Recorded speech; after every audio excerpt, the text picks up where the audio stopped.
Mas não é sobre medicina, é sobre qual palavra eu vou falar.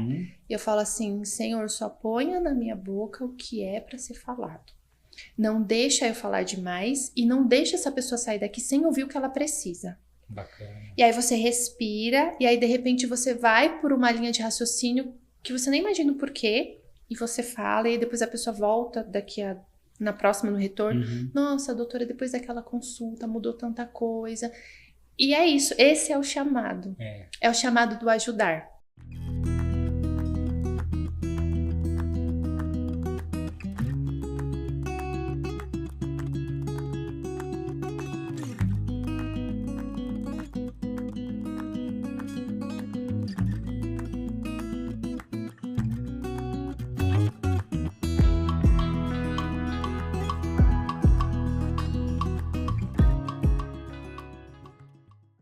Olá pessoal, meu nome é Wellington Maciel, vamos dar início a mais um episódio aqui do GentilCast, hoje com o tema A Jornada de uma Médica. E hoje estamos aqui com a Aline Gomes. Seja muito bem-vinda, Aline. Obrigada. É um prazer ter você aqui comigo, conosco, né, que as pessoas que estão nos assistindo, nos ouvindo aí pelo Spotify. Hoje eu vou começar de uma maneira diferente, já vou pedir para que você possa curtir o vídeo, comentar, compartilhar, porque às vezes eu esqueço, ou às vezes eu falo no meio, ou o assunto está tão bom que eu falo só no final, né? Então eu gostaria que você fizesse uma breve apresentação, Aline.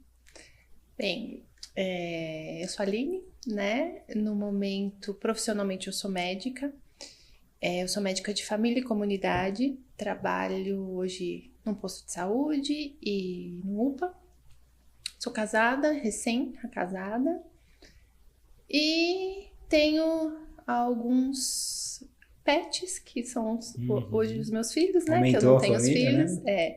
Os meus 4 gatinhos, minhas cachorras, calopsitas, os peixes, é quase um zoológico. e as plantas, enfim. E isso. Bacana, Aline. Uma breve apresentação Sim. mesmo, né? Mas depois as pessoas vão conhecer um pouquinho mais de você aí com o decorrer do episódio. E é legal também falar o quanto a gente já se conhece, né, Aline? A gente estava conversando isso nos bastidores, né? A gente não vai falar muitas datas tempo. Aqui, né? Até para não descobrir a nossa idade. Mas a gente ficou até naquela dúvida, né? É amiga, é parente, é primo, né? Então, primo de consideração, né? Até porque... Exatamente, não tem uma data. Desde pequeno, sempre, eu acho. Desde pequeno eu frequentei muito a sua casa, com os meus pais, com a minha irmã. E aí depois de 5 anos veio você, né? Então, acho que a gente já se conhece. Durante um período a gente acabou ficando um pouco distante, né? Com a vida corrida, enfim. Mas agora o GentilCast conseguiu unir aí para que a gente possa compartilhar um pouco aí da sua história, a sua jornada. Antes disso, vou fazer o merchan aqui dos nossos apoiadores. Nós temos aqui a Empório Natural, tá? Não sei se você conhece. É uma empresa de produtos naturais e suplemento. Então, não sei se você ou seu esposo pratica alguma atividade física, né? Ou tem a tendência de comer alguma coisinha natural. Sim. Então, tenho certeza que lá você vai encontrar tudo isso, tá? Eles estão localizados em 2 endereços. O primeiro, na Avenida do Tabuão, 4425, no Tabuão, São Bernardo do Campo. E o segundo endereço é aqui pertinho da clínica, na rua MMDC 373, Pauliceia, São Bernardo do Campo. E hoje a Thaís separou um kitzinho especial, falei, eu vou entrevistar hoje uma médica, tá? Então eu tenho certeza que ela separou com muito carinho. E quem quer procurar a Empório no Instagram é @EmpórioNaturalSBC, ok? E também fazer o merchan aqui da nossa amiga, da Rosa Nascimento, tá? Ela separou um mimo aqui para você que eu tenho certeza que você vai amar, tá? A Rosa Nascimento trabalha com semijoias de alta qualidade, hipoalergênicos, banho de ouro 18 quilates e prata. Então tem para criança, tem pulseira, para adulto, para homem, para mulher, tá? Sempre eles têm novidades. E para quem quer ir até o showroom da Rosa, fica na rua Armando Pinelli, número 20, Tabuão, São Bernardo do Campo, também próximo da clínica. E eles também entregam online para o Brasil inteiro, ou pelo WhatsApp 11 99136 3716. E a parte boa é que tem garantia de 1 ano, ok? E também fazer um merchan aqui da Clínica Gentilmente, né, que é uma clínica especializada em crianças, adultos, adolescentes, idosos, casais. É uma clínica de psicologia e psicoterapia. Tá? Então, você que está precisando, não consegue vir aqui presencialmente, a gente tem atendimento online, Brasil, fora do Brasil, tá, Aline? Se você tiver alguma amiga também que precise de um atendimento de alguém do Brasil, pode procurar a clínica. Eles estão localizados na rua Álvaro Alvim, número 400, São Bernardo do Campo. É isso. São Bernardo do Campo. Porque da última vez... Paulicéia, obrigado, Aline. Porque da última vez eu esqueci de falar qual que é o Instagram da clínica. Mas o meu amigo Júnior, que tá ali nos bastidores, vai colocar aqui embaixo para vocês, tá bom? E é isso, Aline. Agora vamos dar início ao nosso tema, a jornada... antes disso, deixa eu te entregar já, tá? Ó, tá bem pesada, porque Muito obrigada. E esse daqui é o da Rosa. Aí você pode colocar embaixo da mesa, por favor. Se quiser tomar um gole de água, tá, Aline? Porque aqui eu tenho certeza que o papo é tão produtivo que às vezes a gente esquece de tomar água, a garganta seca, mas eu já vou lubrificar a minha. Então vamos lá, Aline. A jornada de uma médica, né? O que te inspirou, Aline, na verdade, essa carreira médica? Porque eu até busquei um pouquinho no nosso passado ali, na sua família eu não tinha nenhuma lembrança de ter alguém da área da saúde ou médica, né? Aí eu olhei para a minha também, eu não tenho uma lembrança assim, né? Mas o que te inspirou a você procurar a medicina? Eu acho que eu nunca pensei em ser médica. Talvez até pela realidade, né? Que os nossos pais vieram ali da roça, de Minas. A gente não teve essa introdução desde cedo do que era isso. Não tínhamos, né? Hoje, se eu tenho são poucas pessoas da área da saúde que eu tenho na família. Mas é uma coisa desde criança, né? É aquela coisa de criança que você sente, mas você ainda não tem clareza do que é aquilo. Então, eu sempre sentia que eu queria ajudar pessoas. Mas eu não conseguia entender o que era ajudar pessoas, né? E aí, na mente de criança, eu lembro que ajudar pessoas para mim era ajudar pessoas que estavam precisando, que estavam sofrendo, mas sem clareza de nada. E aí eu lembro que com uns 12 anos, mais ou menos uns 10, eu vi na TV Cultura, que era a nossa época, né? TV Cultura, uma entrevista dos bombeiros. E eu olhei e falei, cara, é isso aí que eu quero, né? Eu vi o que eles faziam e aquilo me chamou muito a atenção, mas ainda sem saber os caminhos, né? Eu falo nossa época, porque a gente é muito parecido de idade, a gente não tinha internet, né? Os concursos públicos, a gente ia aqui na banca de jornal para ver, né, o edital do concurso. Então, era muito difícil, né? E os meus pais não tiveram condições de estudar, então eles não tinham todos os caminhos para me mostrar e na minha família também não tinha. E aí eu fui crescendo. Aí eu me lembro que eu entrei na TIM, né? Como promotora de vendas da TIM. Aí um dia indo trabalhar, eu vi uma propaganda de auxiliar de enfermagem. E aí eu olhei aquela propaganda, não sabia nem que era um auxiliar de enfermagem, direito, o que fazia, né? Graças a Deus nunca precisei ficar internada, então eu tinha muito pouca relação, né, com a área da saúde. Eu falei, eu acho que eu vou fazer isso daí. E aí eu já tinha 18 anos, já tinha acabado, né, o ensino médio, então eu tinha que fazer alguma coisa na minha vida. Todos os meus amigos estudando, e o que eu vou fazer? E aí eu lembro que a minha mãe era muito super protetora, tanto que foi fazer entrevista da TIM comigo, não sei se você lembra. E eu falava, mãe, vai comigo fazer, né? Ela falou, não, vai você, eu não posso ir, você já tem 18 anos. E aí foi o primeiro desafio, ir sozinha fazer a inscrição para o curso de técnico, né, auxiliar e técnico de enfermagem. E aí eu comecei a fazer o auxiliar, 18 para 19 anos. Eu era uma adolescente no final aí da adolescência muito bobinha, muito inocente, né? Não tinha conhecimento da vida, das coisas. E aí aquele curso de auxiliar, ele foi me mostrando umas coisas que eu nunca pensei, que eu nunca tinha visto. Eu falava, gente, mas é tão legal, né? O corpo humano, enfim. Até o dia que eu coloquei a minha primeira roupa branca e eu entrei dentro do hospital. Aquele dia que eu pisei, foi até a Santa Casa de Santo André, meu primeiro estágio. Eu entrei e tudo ali pra mim era como se eu estivesse retornando a um lugar que algum dia eu estive e era um lugar que eu gostava muito. Então, eu falei, cara, é aqui que eu quero ficar, né? É isso aqui que eu quero, é esse lugar que eu quero ficar, enfim. E aí, fiz o curso de auxiliar, né? Fiz o curso de técnico de enfermagem. Nunca atuei como auxiliar e técnica. E na época eu era concursada na Prefeitura de Santo André, então eu tinha condições de fazer o curso, né? Poder estudar. E aí mas eu nunca tinha pensado em fazer uma faculdade, né? E falar assim, imagina, a faculdade era uma coisa, enfim, que era impossível, nem pensava, não fazia parte de um sonho aquilo, porque era uma realidade muito distante, né? Da minha ali, tipo, meu pai é pedreiro, minha mãe é dona de casa, então era uma realidade que naquela época, né, não era uma coisa tão palpável. E aí eu consegui, por trabalhar na prefeitura, uma bolsa de estudos, né, de 50%. Então eu falei, opa, então agora eu posso pensar em fazer uma faculdade. E aí eu tinha 21 para 22 anos, quando eu entrei na faculdade de enfermagem. Eu vou denunciar a minha idade, eu vou falar, né? Aos poucos. 20 e poucos. Eu entrei, fiz a faculdade de enfermagem, né? E aí, quando eu terminei a faculdade, eu já comecei a dar aula, né? Ser professora na área, nos cursos técnicos, enfim, fiz as pós-graduações, aquela coisa toda. E eu comecei a fazer concurso público de enfermeiro, porque eu já era concursada, então o concurso público agora estava mais fácil, né? Na internet ali pra gente ver. E aí eu fazia concurso em vários locais. E aí eu passei em 3 concursos públicos. O primeiro, eu ainda estava terminando a faculdade, não tinha o Corém, né? Que é o conselho de classe, perdi a vaga. O segundo, eu já era formada, mas eu não tinha experiência, que precisava de experiência de 6 meses, perdi a segunda vaga, inclusive no município que hoje eu trabalho como médica, né? E a terceira, ela veio depois, no decorrer do caminho, que aí eu vou falar depois, né? E aí eu arrumei o meu primeiro trabalho de enfermeira. Então eu trabalhava na prefeitura de manhã, segunda a sexta, e nos plantões à noite, né? Então era uma rotina pesada, né? Eu dormia dia sim, dia não. Então tinha dia que eu acordava e falava, onde eu estou?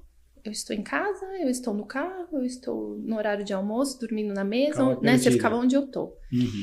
E esse emprego de enfermeira, eu não trabalhei num hospital que tinha muitos recursos, eu trabalhei num hospital onde faltava muita coisa, o que não é tão distante da nossa realidade hoje, infelizmente, em alguns locais. Faltava material, faltava profissional, faltava muita coisa. Então, eu tinha que cuidar, eu lembro que a gente tinha 42 pacientes na enfermaria, e eu tinha, às vezes, 3, 4 auxiliares e técnicos de enfermagem, e um médico. Era essa a minha equipe. Então, muitas vezes era muito pesado. Então, às vezes, eu tinha que dividir a função de enfermeira com auxiliar e técnico, porque às vezes faltava alguém e precisava... E não tinha como os auxiliares e técnicos ficarem mais do que eles já tinham na época, né, de pacientes. E aí eu ia lá fazer medicação, trocava o paciente. Então, eu meio que revezava ali entre enfermeiro e técnico de enfermagem. Mas uma das funções desse hospital de enfermeiro era mostrar para os familiares quando havia um óbito, né? Então eu tinha que mostrar o corpo para os familiares. E esse hospital era um hospital que tinha bastante pacientes internados, então tinha óbitos consecutivos nos plantões, né? E aí tinha um óbito, preparava o corpo, né? A enfermagem na época preparava o corpo e a gente descia esse corpo para morgue, que é o necrotério que as pessoas falam. E aí a família chegava e eu tinha que ir lá. Então, o corpo ele descia no saco cinza, que no Covid ficou muito impactante, né, esse saco. E aí eu chegava e eu tinha que apresentar para o familiar, olha, é o seu familiar, você quer ver, como você quer ver, enfim. E aí eu tinha que abrir o saco, mostrar, né, o familiar para a pessoa, e aí cada um reagia de uma forma, né, e era sempre muito impactante aquilo. E eu não tinha ainda uma capacidade emocional tão bem estruturada para lidar com tudo aquilo.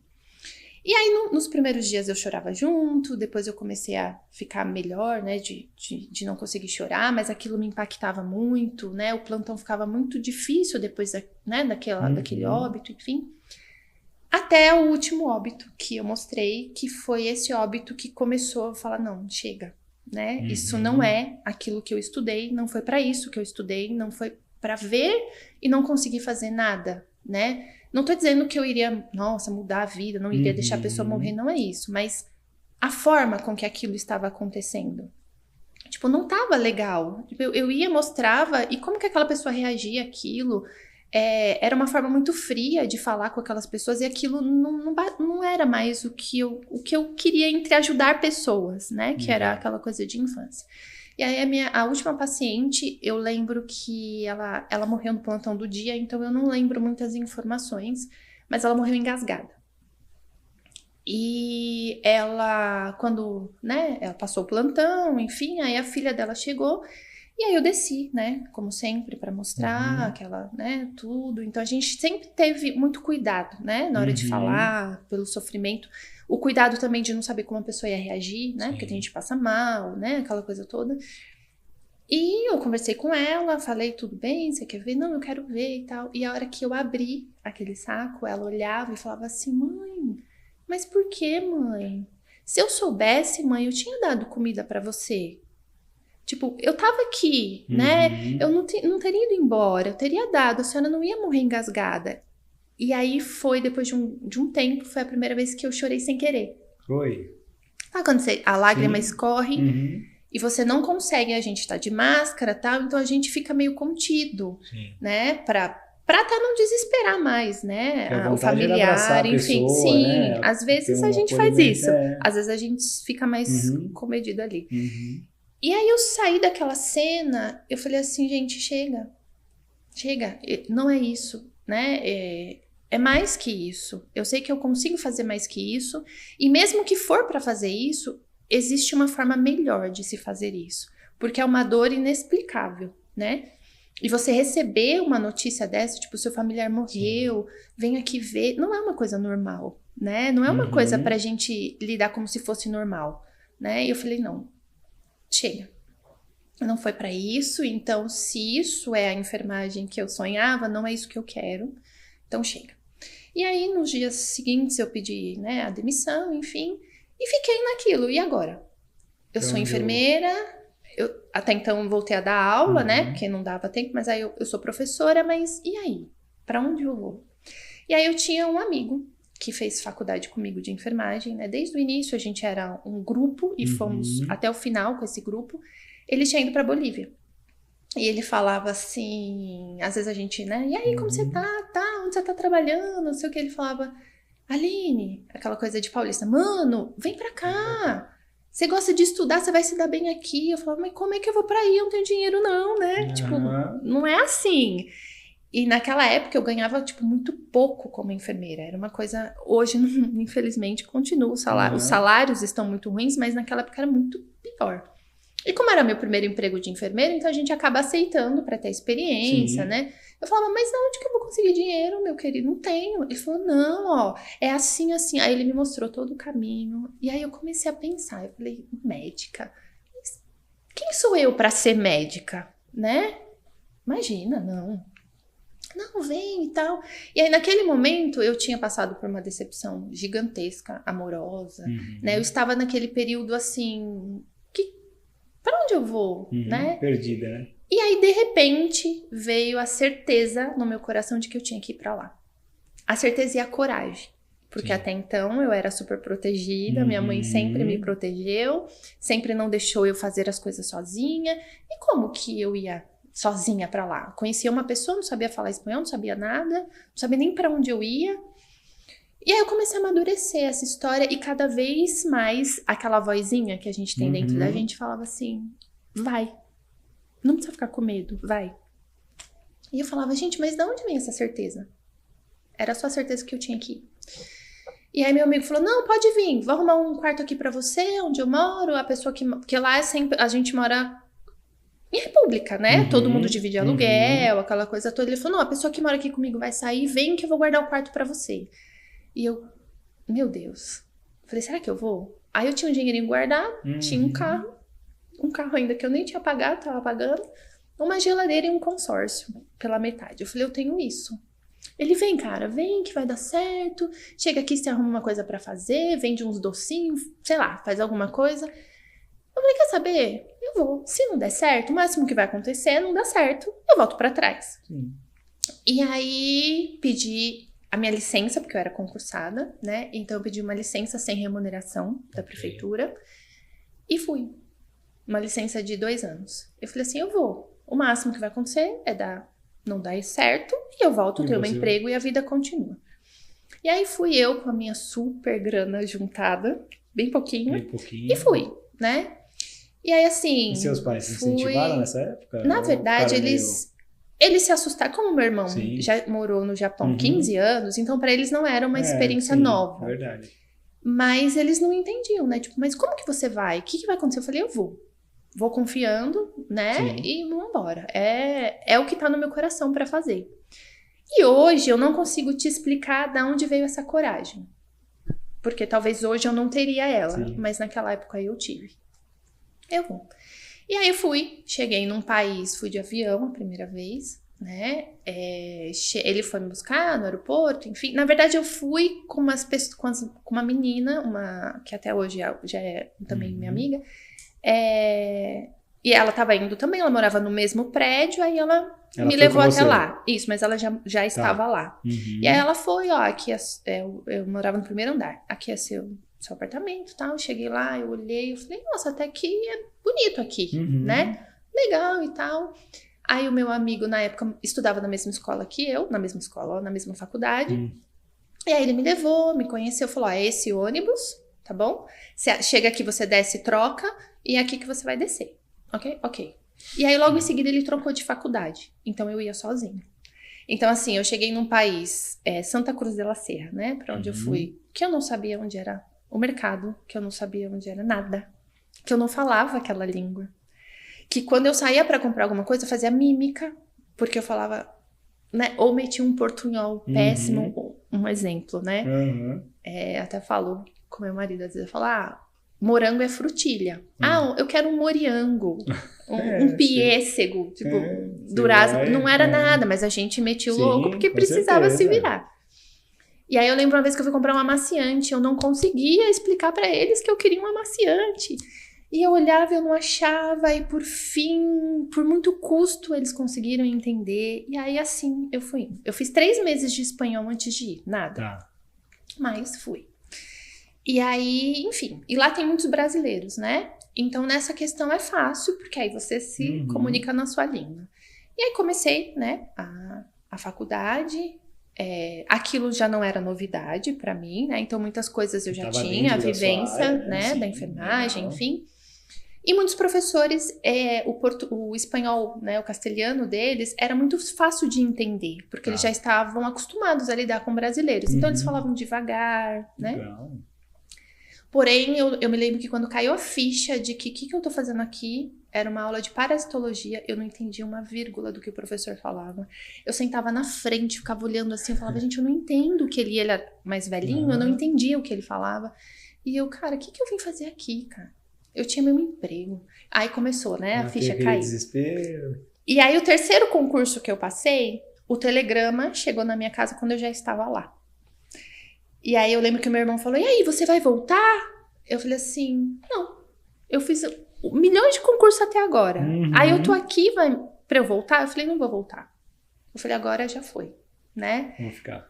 Vou ficar e vamos ver o que dá. E foi, né? E aí lá é uma cidade muito bonita, mas é uma cidade muito pobre. Né? É uma cidade que tem o centro, sim, que é rico, que tem muitas pessoas ricas, mas tem muitas pessoas pobres, né? E a minha faculdade, ela era bem afastada. Ela era quase, parece no interior mesmo, ela era bem afastada, ela era numa estrada. E que era a parte, né? Já começava a parte mais afastada mesmo, da periferia, né? Da Bolívia. E os bolivianos, eles não são tão simpáticos com os brasileiros, e eu até entendo o porquê, mas eles são um povo muito bom, né? Quando você consegue quebrar essa barreira, eles tratam você como se fosse filhos deles mesmo. Eles são muito assim, mas primeiro você tem que quebrar essa barreira, né? E mostrar que você merece, né? Até por ser estrangeiro, né? Tem tudo isso. E eu lembro que o dono do apartamento que a gente morava era uma pessoa muito bacana, ele era advogado lá, então algumas coisas ele ia ajudando. Eu tinha uma vizinha de frente que era uma senhorinha que ela me adorava, sabe? E eu falava, mas por que ela gosta tanto de mim, né? Se a gente quase não conversa. E ela sempre falava, e Rita, se você, né, precisar de alguma coisa, você bate aqui. Então a gente tinha, por mais que não tinha ali a nossa família, mas tinham pessoas que a gente sabia que se acontecesse alguma coisa, podia, né, correr, que elas iam ajudar.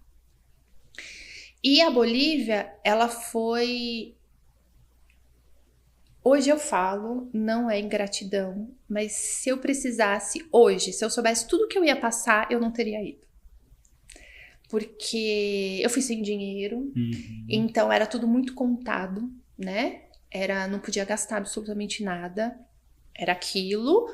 E, enfim, tanto que eu voltei super magrinha, porque eu era muito saudável lá, porque ia na feira, comprava as coisas, né, mais barato, aquela coisa toda. Eu andava bastante para chegar na faculdade, às vezes, né, eu ia a pé, então isso facilitava. Então eu tinha uma vida mais saudável, mas também porque eu era tudo muito contado. E foi foram 6 anos, né? 6 anos onde eu descobri o que era solidão. Eu descobri o que é você chegar e olhar e falar assim, cara, se eu passar mal aqui, eu vou morrer. Que meu pai e minha mãe não sabem nem onde eu tô.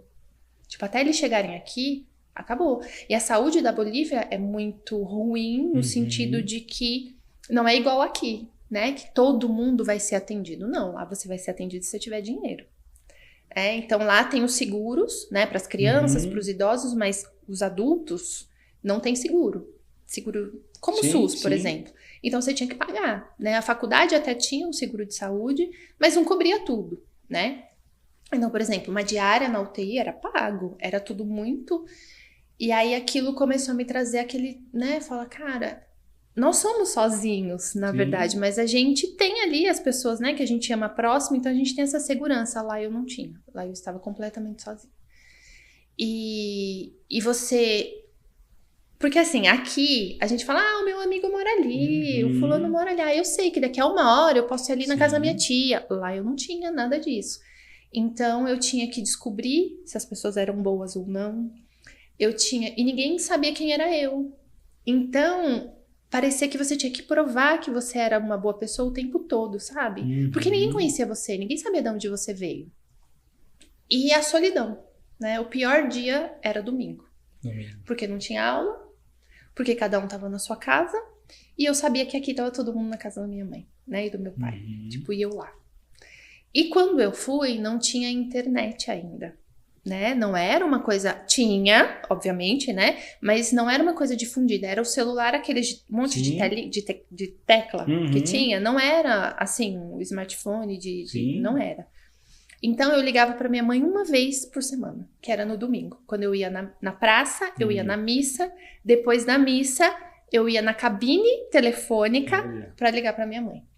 Então, assim, você não ter notícia. E ela não conseguia, tipo, ela tinha o número do meu telefone, mas você não sabia. Você fala, eu não sei o que tá acontecendo, né? E eles também não sabem o que tá acontecendo comigo. E aí, toda vez, né, ligava depois da missa, aquela coisa, aí você fala, caramba, eles estão lá, será que eu tô fazendo a coisa certa, né? A dúvida, né, a incerteza. E chegar o momento, e você sabe que eu sou muito apegada a animais, né, a vida inteira. E a minha mãe tinha uma cachorrinha, uma pincher, né, a Belinha, e eu chorava de saudade daquela cachorra. Tinha dia que eu tinha saudade da cor da tinta da sala da minha mãe. Olha que coisas que a gente não presta atenção, do sofá, do cheiro, então era doído, sabe? Era sofrido, aquela solidão mesmo, de você falar, cara, sou eu comigo mesmo. E lá, assim, eu aprendi a comer um monte de coisa que eu não gostava, enfim, você aprende a se virar, né? Então foi um crescimento muito grande, mas foi um sofrimento por conta dessa solidão, né? Cheguei a ficar doente, né?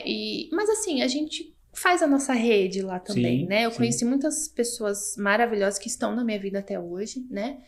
E a gente acaba, né, adquirindo essas amizades e as pessoas que nos ajudam, as pessoas que nos prejudicam também, mas você vai amadurecendo.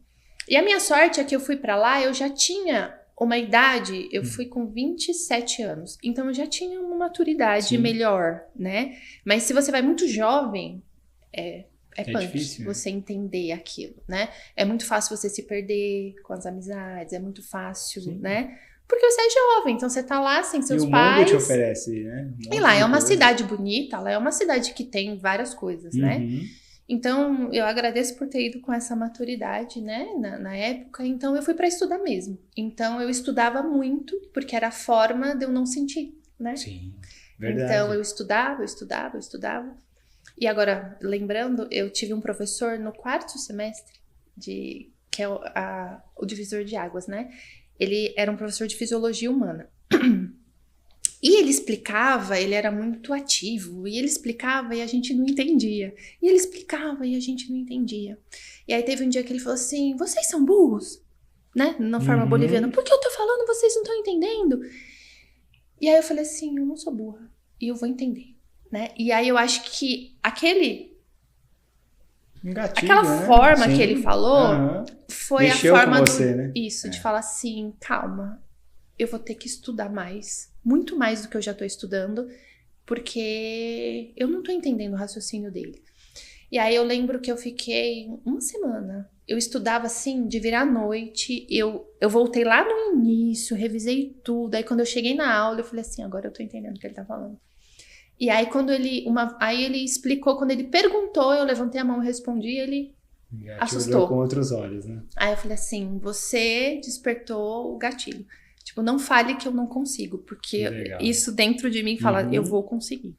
E aí eu lembro que esse professor na época levou a gente, eu e uma amiga também que estudava bastante comigo, pra fazer práticas na UTI, que ele trabalhava na UTI, pra gente ir pegando a mão. Então ele meio que falou, opa, essas meninas, elas me surpreenderam, então vou agarrar elas aqui e vou deixar elas, né, vou ajudar elas aqui no caminho.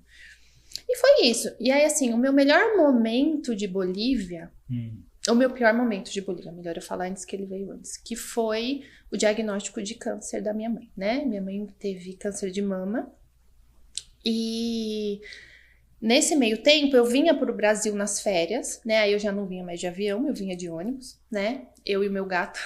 Eu tenho um gato que eu adotei não sabe, lá. São 36 horas, né? São 36. E aí eu vinha com o gato, enfim. E todas as férias eu vinha, dava aula nas férias para conseguir levantar um dinheiro para poder voltar, né? E nesse vai e vem, eu conheci um outro médico, um cirurgião. E ele trabalhava numa maternidade. E ele meio que também me adotou. Falou, não, vem aqui que eu vou te ensinar, né? Então eu entrava nas cirurgias com ele me ensinava bastante coisa sobre ginecologia, enfim, que hoje é uma das áreas que eu mais atendo. E na época minha mãe descobriu esse nódulo, né? Ela sentiu. E aí ele mesmo que fez a biópsia, mandou para análise, enfim, até pelas condições ali que ele viu, né? Sim. Que a gente estava lutando para conseguir manter. Então ele fez tudo, conseguiu fazer e mandou. E aí eu voltei para Bolívia. Nisso ele me mandou o resultado. Ele mandou mensagem e falou, Aline, saiu o resultado da sua mãe. Não tenho boas notícias. E me mandou o resultado. E eu já estava lá. Então, na hora que eu abri o resultado, né, no celular, eu falei, cara, minha mãe tá com câncer. E agora? Né? Sozinha, lá, longe, sem alguém pra falar, respira, calma, vai dar certo. E aí eu falei assim, como é que eu falo isso pra minha mãe? Acho que foi o primeiro desafio de médico. Sim. Como que eu vou falar pra minha mãe o diagnóstico dela? Né? E aí eu fiquei, pra quem que eu falo? Eu falo pro meu irmão, pro meu pai, pra minha mãe, quem será que tem mais estrutura emocional? E aí foi assim, acho que eu fiquei umas 3 horas, naquele dia eu nem fui pras minhas aulas, porque eu não tinha... Aí eu liguei pro meu irmão, expliquei pra ele, falei, olha, agora é assim, assim, né? Falei o passo a passo de como que tinha que ser, enfim. E aí meu irmão, na época, abraçou, né, a causa e cuidou da minha mãe, junto ali com meu pai, enfim... E eu lembro que eu estava no finalzinho do semestre, eu estava no 10º semestre para ir para o internato, né? E internato é onde a gente fica 24 horas, 12 horas dentro de um hospital. E eu falava assim, eu vou embora. Eu falei, porque não tem o menor sentido eu estudar tudo isso para cuidar das pessoas e a minha mãe tá doente e eu tô aqui. Ela é a pessoa mais importante da minha vida, então eu tenho que estar lá. E minha mãe falava, você não vai voltar, você vai ficar aí, você vai terminar. Né? Os estudos. E aí ficou nessa, né? Tipo, vai, não vem, vem, não vem. Aí eu acabei ficando, consegui vir de férias, né? A coordenadora na época da faculdade ali, da turma de medicina, ela também já tinha perdido a mãe dela, ela entendeu, ela falou assim, vai, veja sua mãe, quando você voltar, você já pode, né? Sua vaga tá garantida, porque lá é um pouco diferente daqui, né? Tem vaga pré-determinada, tem os hospitais que eles mandam, é por nota. Depende da sua nota, durante todos os anos você vai para o hospital X, depende da sua nota, você vai para o hospital Y, então é um pouco diferente. Aí fui, vi que minha mãe tava bem, né? Tava forte, só tava sem cabelo, né? Mas assim, forte, não tinha emagrecido, muito pelo contrário, tinha engordado, né? Porque ela tava comendo mais, ela tava bem, ela tava emocionalmente bem, acreditando mesmo na cura, que tudo ia dar certo, e realmente, graças a Deus, deu certo, hoje ela tá curada, tudo bem. E aí eu voltei e fiz o internato. O internato foi uma escravidão, né? Só quem é médico consegue entender o que é isso. Então eu vivia dentro daquele hospital. Então eu não tinha dinheiro para comer fora.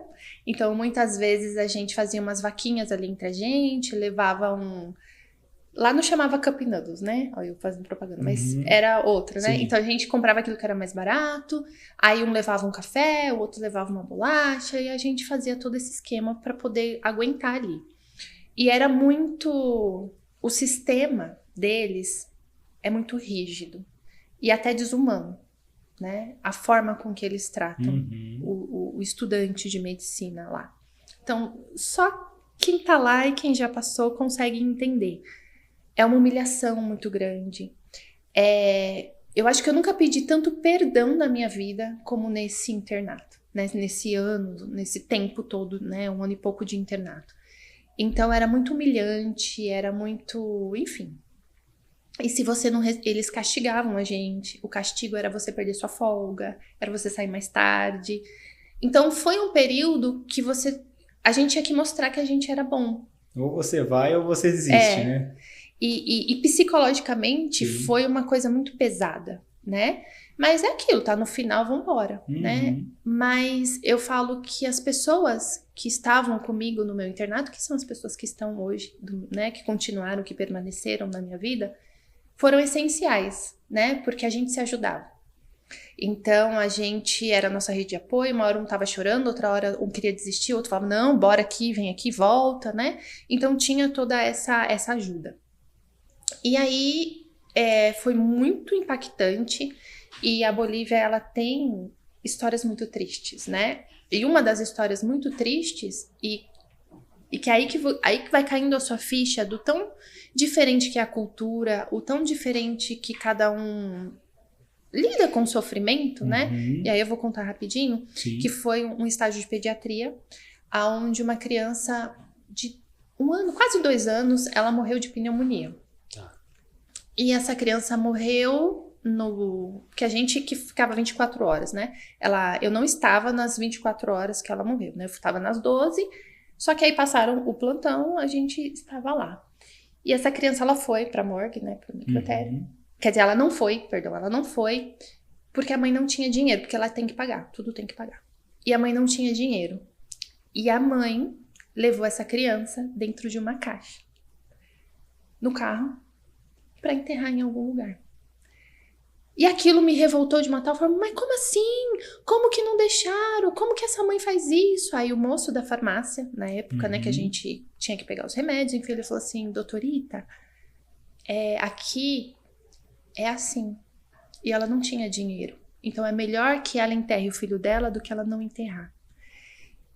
E aí, sabe, quando você fala, né? Poxa, fica quieta, porque você não sabe ainda nem o que é sofrer, né? Por mais que a gente sofre, mas olha o sofrimento, né? E aí você se deparava com histórias muito tristes. Pessoas que tinham que tirar o seu familiar, que estava entubado porque não tinha mais dinheiro para manter ele ali.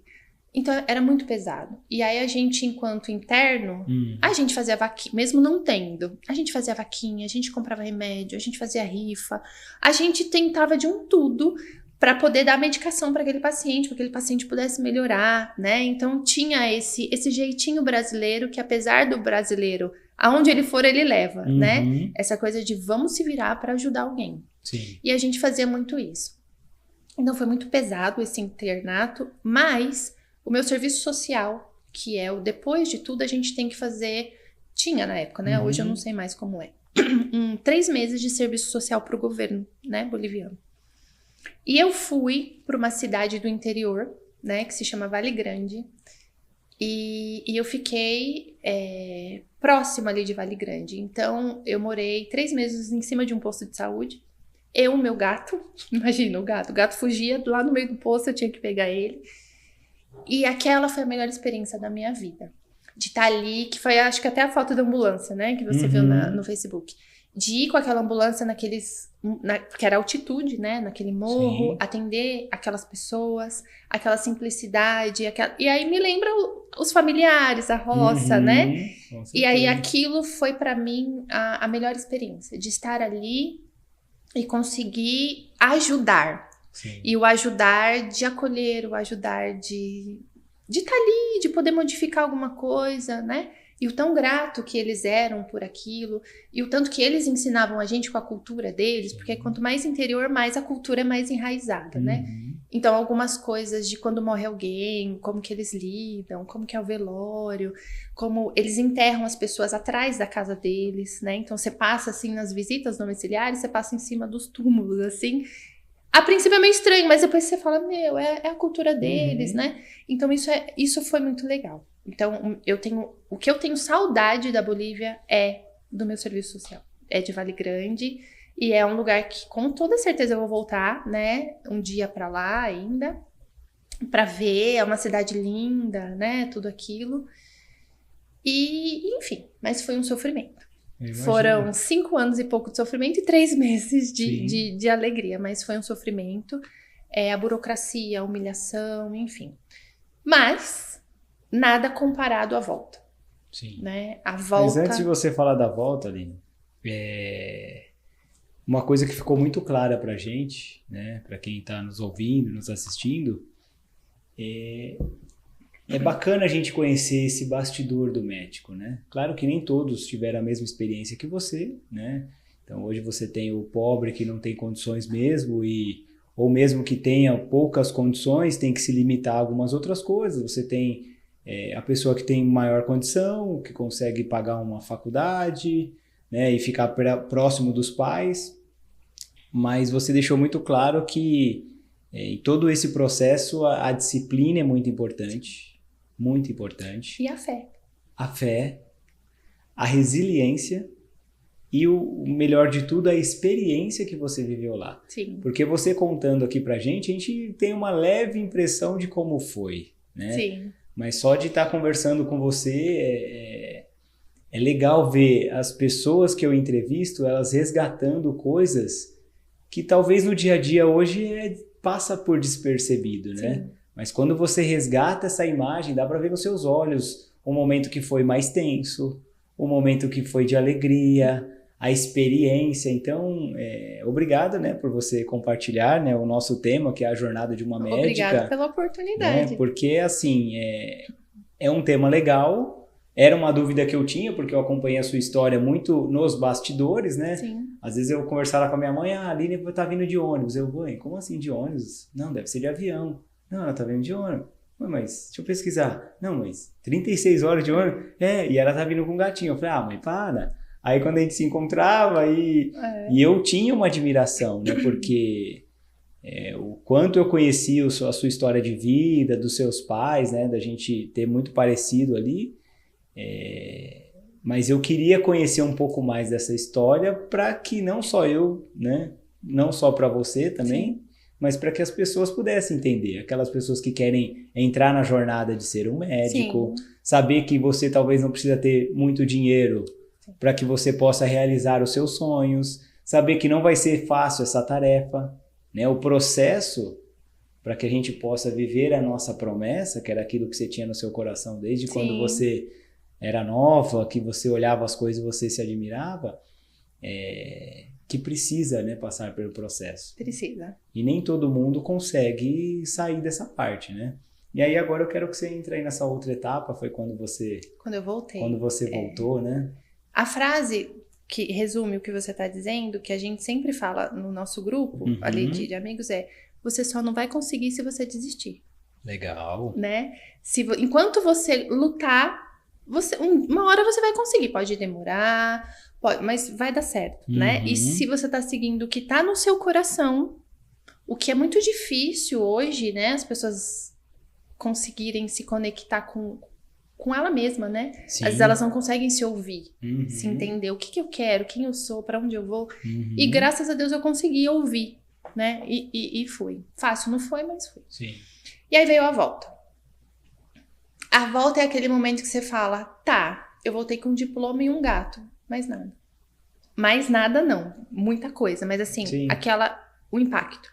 Eu vou voltar a morar com os meus pais, porque eu não tenho uma casa, eu não tenho mais meu carro, eu não tenho mais de onde tirar dinheiro, então eu vou ter que ficar um tempo, né, eles me ajudando. Ok, o que eu faço? Porque agora eu preciso revalidar esse diploma, não é tão simples assim. Então, vou voltar a dar aula. Fui na escola que já dava aula, vem aqui e tal. E como a grade dos professores já estava definida, eles me deram os estágios. Aí eu tive que deixar de pensar como médica para voltar a pensar como enfermeira, para voltar estar dentro de um hospital, mas não com aquilo que eu sabia já, com aquilo que eu sabia antes. E eu falava, gente, mas que coisa estranha. E aí eu vi os médicos, eu falava, eu fazia isso lá e aqui eu não posso fazer. Então era complexo. E aí eu dava aula, né?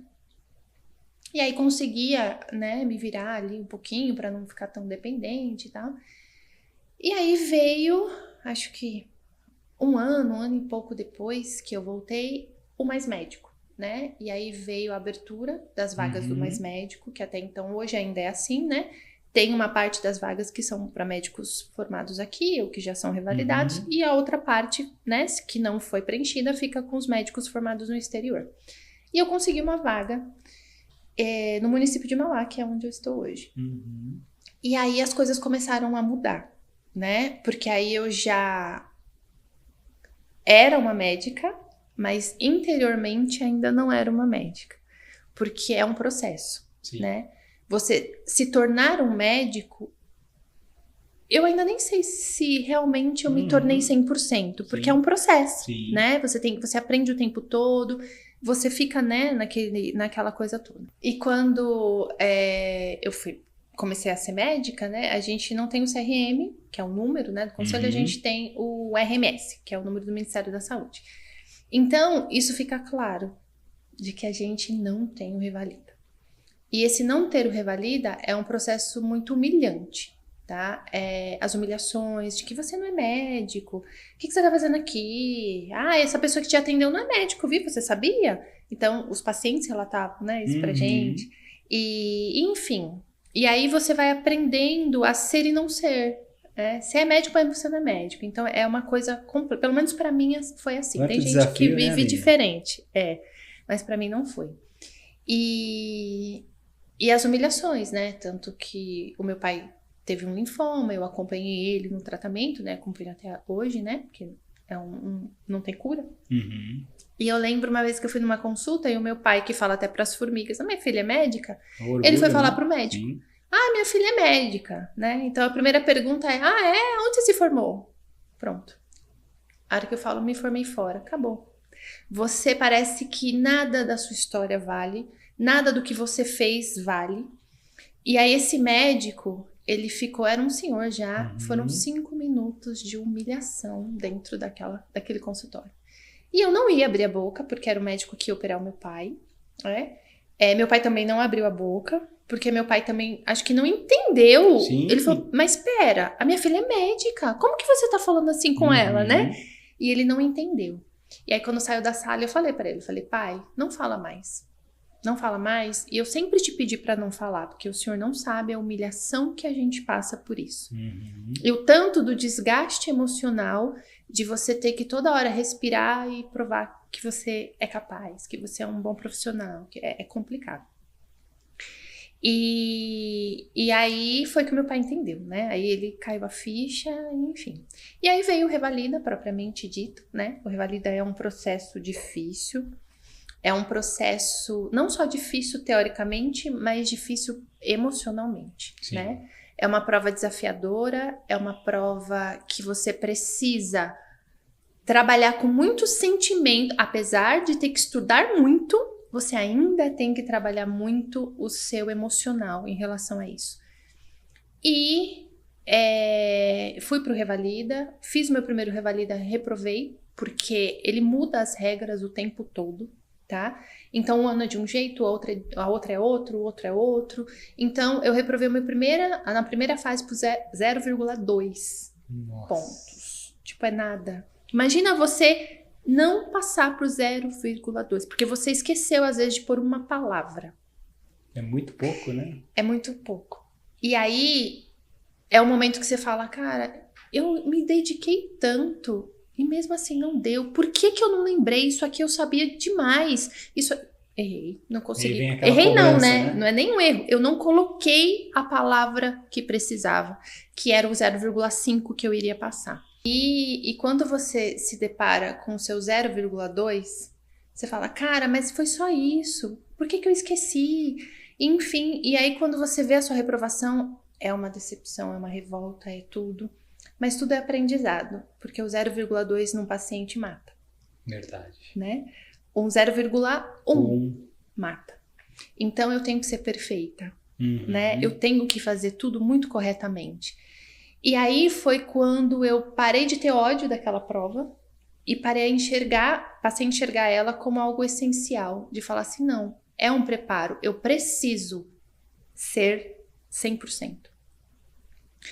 E aí foi que a revolta, a tristeza, né? Eu falei assim, a próxima prova, eles podem me tirar a quantidade de pontos que eles quiserem, mas eu vou passar. E eu vou passar com uma pontuação que, mesmo que eles me tirem, eu ainda vou passar, né? Talvez nessa hora bateu aquele momento que o seu professor falou... Exatamente, não me desafia, né? Com certeza. Me dê a missão, apenas me dê a missão que eu vou. É mais ou menos isso. E aí foi a hora que eu parei e falei assim, o quanto você quer esse CRM? Você daria tudo o que você tem, material e energeticamente falando, pra ter? Eu falei, sim. Falei, então vambora. Aí foi os cursos, porque cursos de medicina não são baratos. Foi dias, noites, chegava do trabalho e estudar. Conforme eu ia atendendo os pacientes, eu atendia eu não pulava nada, porque eu falava, se eu pular aqui, lá eu vou esquecer. Então, eu atendia os pacientes no protocolo certinho, eu escrevia tudo à mão, as coisas, né? Assim, às vezes você dá um exame que já tá digitado, eu escrevia, porque se na hora precisasse ia estar na minha memória. Então, eu me doei mesmo para falar, eu vou passar. E quando eu fiz a prova, né, eu passei com 20 pontos a mais do que era a média. Eu falei assim, é isso. Se me tirassem 10, ainda ia sobrar 10. Se me tirassem 15, ainda ia sobrar 5. Que legal, hein? E aí eu passei na primeira etapa. A segunda etapa é a prática, e aí você escolhe um local do Brasil para você fazer. Óbvio que eu queria São Paulo, mas São Paulo acaba muito rápido, eu fui para Belo Horizonte. Nossa família é toda de Minas, então era ali que eu acho que eu, né, ia dar certo. E eu fui, fiz a prova, 2 etapas, e eu saí dessa prova com uma certeza absoluta que eu tinha passado.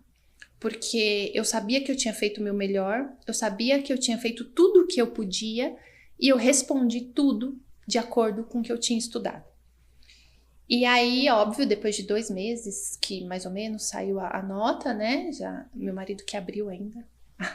Porque você tem a certeza, mas quando chega você fala, será? Meu Deus. E aí quando vem aquele resultado, né, de aprovado, você chora, você grita, você fala aqueles 5 minutos de, meu Deus, passa um filme e agora? pela cabeça. Né? Era isso, esse era meu sonho, né? Esse era o meu sonho. E agora eu faço o quê, né? Deu certo, eu saio correndo, eu grito na rua, eu falo com meu pai, eu falo com a minha mãe, o que eu faço, né? E aí deu certo, graças a Deus, e aí vem o processo, né, de levar os documentos, enfim, e tal.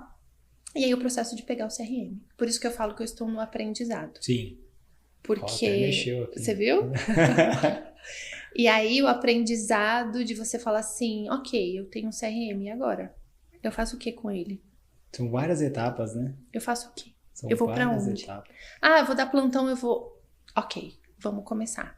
E aí, de repente, tem um plantão aqui, tem um plantão lá, vamos aqui, ó, tá, faltou, você me cobre, você não sei o quê. Eu falava, gente, mas eu ia atrás do emprego, agora eu tenho que recusar e eu não sei o que fazer com tudo isso. E aí foi um período complexo de falar assim, pera, quem sou eu? Né? Quem sou eu agora? E aí eu dei uma bugada legal e falava assim... Aí meus amigos tudo fazendo plantão e eu falava, mas é esse o caminho? E eu não sabia, né?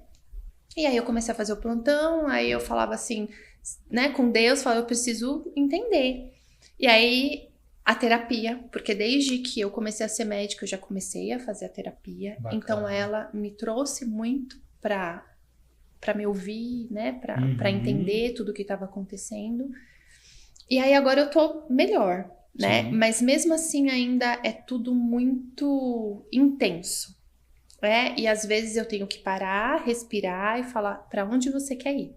Porque é muito fácil você se perder. Porque é muito caminho que você tem pra ir, né? Então você precisa de um foco, senão você não consegue. E agora eu tô começando a ter novos sonhos. Porque até então meu sonho era o CRM. Legal, bacana. Depois do CRM eu falava... E agora? Ficou aquele breu, né? Qual é a luz que eu vou seguir? Então agora eu tô começando a focar mais, a ter mais, né? Ó, é aqui, é assim, né? E tudo isso vai acontecendo. E é interessante, porque é um processo. É um processo, né? É um processo lidar com as pessoas que lidam com a médica e lidar com as pessoas que lidam com a Aline. É muito difícil. E lidar com você também, E né? lidar comigo. Porque as pessoas, elas têm uma visão de médico que não é a verdade. Sim. Né? Eles... Enfim, não é. Médico é ser humano também, médico sofre, médico, enfim. Às vezes o paciente sai da sala, você fala, cara, você precisa dos 5 minutos para você respirar e falar, pera, deixa eu digerir tudo que a pessoa me falou aqui, essa história, porque são histórias pesadas, são histórias tristes, são coisas que às vezes a gente não consegue ajudar. E você fala, será que eu falei tudo que eu precisava? Será que eu tô esquecendo alguma coisa? Ou será que eu falei demais? Meu Deus, será que eu fiz certo? E às vezes a pessoa que tá na espera não entende que você precisa desse momento para digerir aquilo que acabou de acontecer, né? É importante você falar isso. Sim, e o consultório médico é um confessionário. Sim. Às vezes a pessoa conta ali coisas que ela nunca falou na vida. E como que fica? Várias e várias vezes. A pessoa começa a falar, eu falo assim, eu olho para ela e falo, Senhor, eu não sei o que fazer. Mas não é sobre medicina, é sobre qual palavra eu vou falar. Eu falo assim, Senhor, só ponha na minha boca o que é para ser falado. Não deixa eu falar demais e não deixa essa pessoa sair daqui sem ouvir o que ela precisa. Bacana. E aí você respira e aí de repente você vai por uma linha de raciocínio que você nem imagina o porquê e você fala e aí depois a pessoa volta na próxima, no retorno. Nossa, doutora, depois daquela consulta mudou tanta coisa. E é isso, esse é o chamado. É o chamado do ajudar. Sim. É hoje o que eu tinha quando criança, que hoje eu entendo que é o lidar com sofrimento.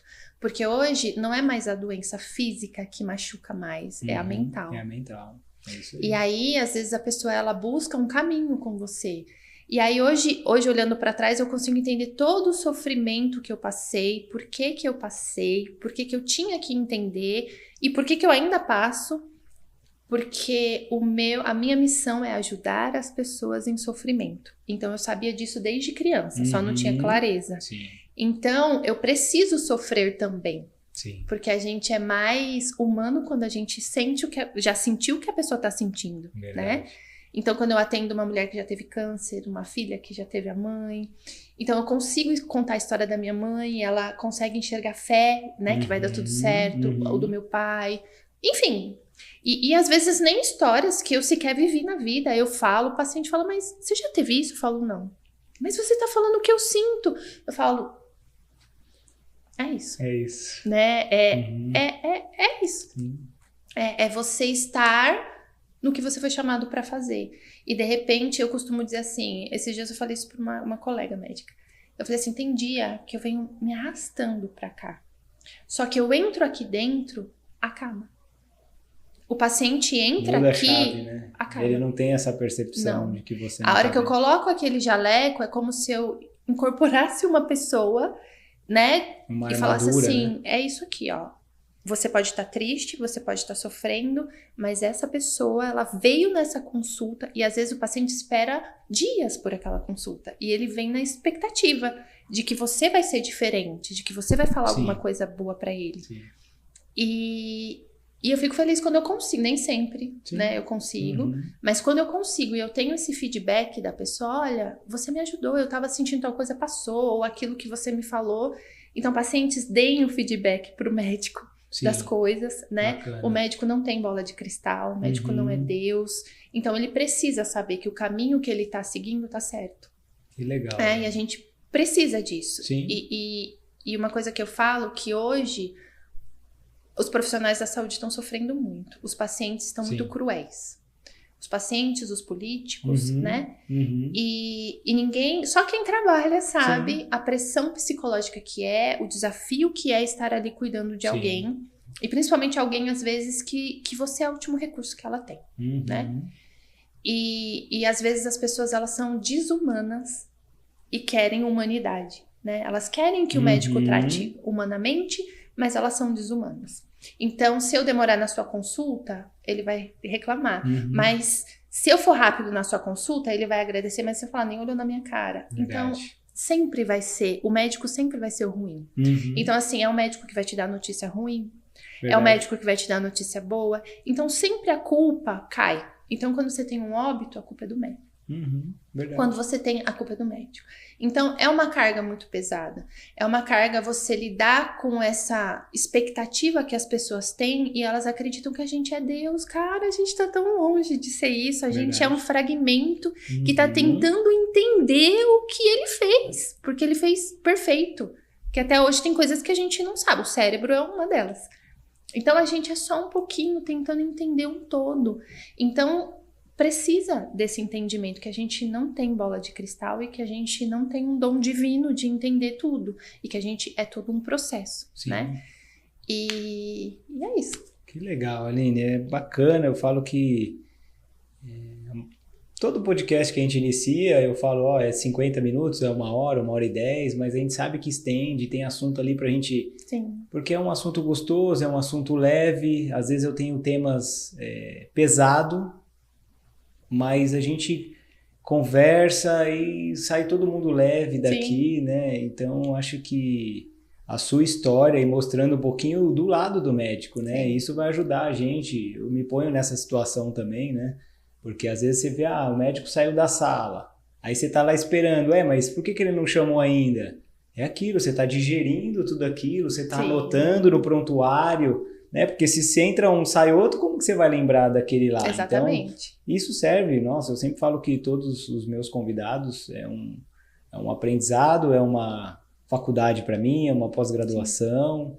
E para você que está nos assistindo, não esqueça de curtir o vídeo, de comentar, de compartilhar esse vídeo, né? A gente tem tanto no YouTube quanto no Spotify. E partindo para o final, né? Com muita dor no coração, calma, não precisa, né, me atender aqui, calma. Mas deixa eu te fazer uma pergunta, Aline. Qual conselho você daria para os futuros médicos? Porque o seu podcast aqui já é um conselho, né? Que não vai ser fácil, que você vai ter que ser resiliente, que você vai passar por dificuldade. Mas se você pudesse, já aproveitando aqui, entrando no recado final, né? Não só... Vamos fazer para os futuros médicos, então, e depois a gente dá um recado final. Entender que você não pode tudo, se acolher, porque vai ter vezes que você vai errar, vai ter vezes que você não vai conseguir suprir a sua própria expectativa. E o principal, como eu sou religiosa, né, católica, enfim... que quem faz é Deus, né? E que muitas vezes a gente é apenas um instrumento, só que a gente não pode ir além da vontade dele. Então, o que eu quero dizer é que muitas vezes a gente não vai conseguir tudo que a gente quer. Nem sempre a gente vai conseguir curar todo mundo. Nem sempre a gente vai conseguir tirar a dor de todo mundo e nem salvar todo mundo. E o que a gente tem que ter em mente é que a gente fez o nosso melhor, né? Então, por isso, estudem bastante, aproveitem até os erros, as oportunidades, as chamadas de atenção, as humilhações, porque tudo isso vai te preparar para o futuro. Vai te preparar porque a medicina é sempre uma incógnita. Você nunca sabe quem você vai atender. Como essa pessoa vai chegar. E você tem que ter esse jogo de cintura. E a gente só tem o jogo de cintura se a gente aprendeu a ser resiliente no processo. Verdade. Então, tem muitos casos de médicos que se suicidam, estudantes, porque a pressão é muito gigantesca, porque as pessoas esperam demais da gente. E é entender que a gente é um ser humano e que a gente tem que ir devagar, passo a passo, e não se cobrar tanto né? Porque essa cobrança, ela não é boa. Porque aí é ansiedade, são os transtornos e tudo isso não é legal. Sim. Muito obrigado, Aline, por esse recado, tanto para os futuros médicos, né, quanto o recado final. E eu quero aproveitar e dar um recado final também para os médicos que estão nos assistindo, os enfermeiros, fisioterapeutas.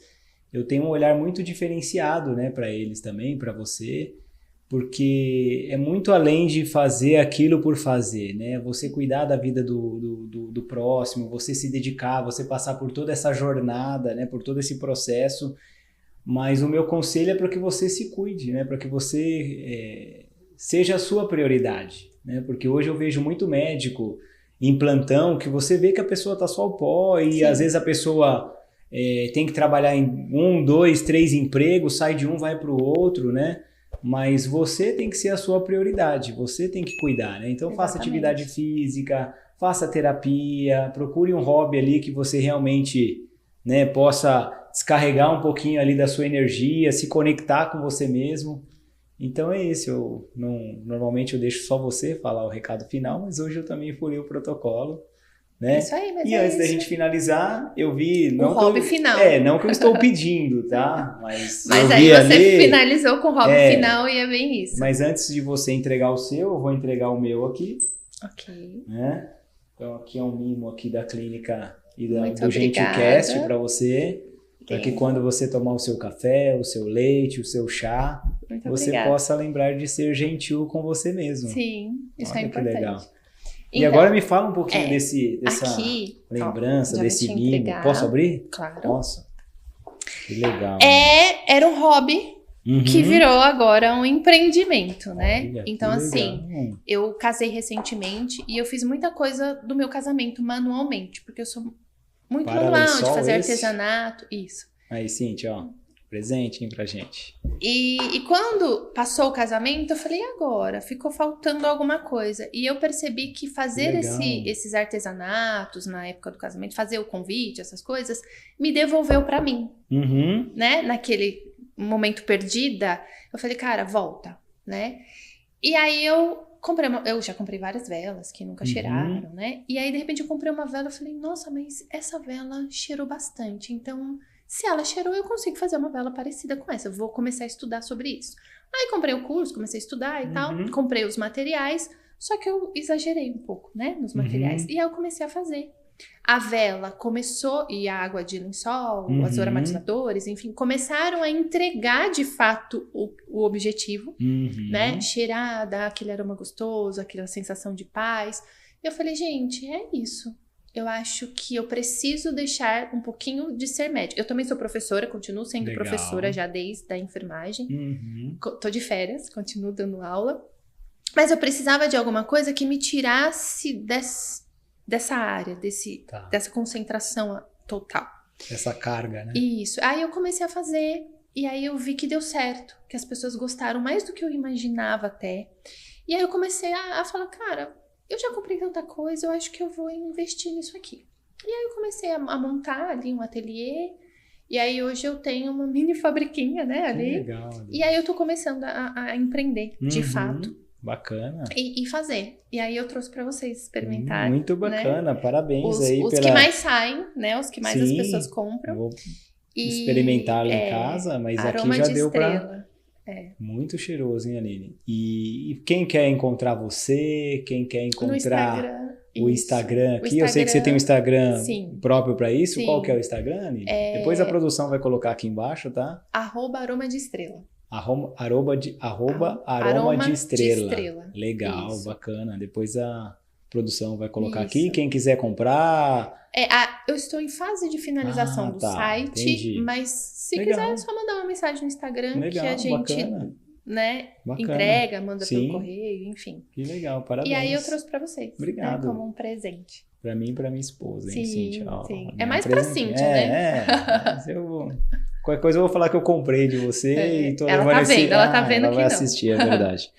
Aline, muito obrigado, tá? Obrigada a você. Quero agradecer aí a Empório Natural por sempre acreditar no nosso projeto. A Rosa Nascimento também, que é uma parceira nossa. A clínica Gentilmente, estou falando hoje pausadamente, porque a produção gosta que eu falo pausado, para ela colocar aqui embaixo, não é isso, produção? Com certeza.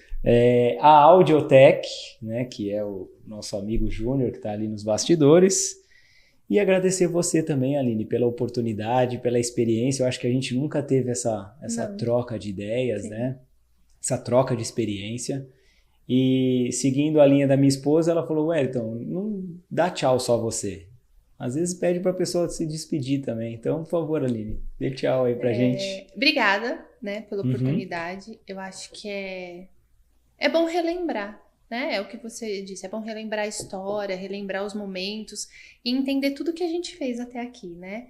Espero de coração que alguma coisa que eu tenha falado cative alguém, modifique alguma coisa, algum pensamento, que a minha história de alguma forma incentive alguém, né, a conseguir um sonho, a não desistir e tudo mais, porque tudo é possível apesar das dificuldades. E é isso, quem sabe, às vezes até um paciente meu ou alguém que vai ser paciente um dia vai ver, então... Bacana. Obrigado pela oportunidade. Eu que agradeço, Aline. Tchauzinho pra câmera do meio. Tchauzinho pra câmera do meio, Aline. Até mais. Até o próximo episódio.